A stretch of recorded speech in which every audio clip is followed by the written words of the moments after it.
عمران خان کی سابقہ اہلیہ جمائمہ خان نے لائیو شو میں پاکستان زندہ باد کا نعرہ لگا کر پاکستانیوں کے دل جیت لیے۔ ہم آپ کو ایک دلچسپ خبر دے رہے ہیں کہ عمران خان کی سابقہ اہلیہ جمائمہ خان نے لائیو شو میں پاکستان زندہ باد کا نعرہ لگا کر پاکستانیوں کے دل جیت لیے۔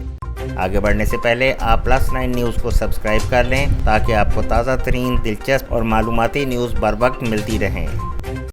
پاکستان تحریک انصاف کے چیئرمین عمران خان کی سابقہ اہلیہ جمائمہ گولڈ سمتھ نے اپنے پسندیدہ ملی نغمے کے بارے میں بتا دیا۔ جمائمہ خان نے لائیو شو میں پاکستان زندہ باد کا نعرہ بھی لگا دیا۔ پاکستان زندہ باد، پاکستان زندہ باد، پاکستان زندہ باد، پاکستان زندہ باد۔ برطانوی نشریاتی ادارے کے لائیو شو میں انٹرویو دیتے ہوئے عمران خان کی سابقہ اہلیہ جمائمہ خان نے اپنے ماضی کی باتیں یاد کرتے ہوئے کہا کہ میں اپنے بچوں کے ساتھ اردو میں ملی نغمے گایا کرتی تھی۔ I remember I used to always sing that we used to sing with the children. میں اور بچے آؤ بچوں سیر کرائیں تم کو پاکستان کی، جس کی خاطر ہم نے دی قربانی لاکھوں جان کی، مل کر گایا کرتے تھے۔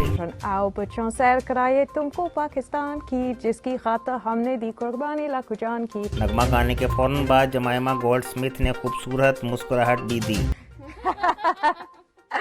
جمائمہ کی پاکستانی ملی نغمہ گانے کی ویڈیو سوشل میڈیا پر مقبول ہو گئی، جس کو سوشل میڈیا صارفین نے خوب پذیرائی بخشی۔ اب تک کے لیے اتنا ہی، دیکھتے رہیے +9 نیوز۔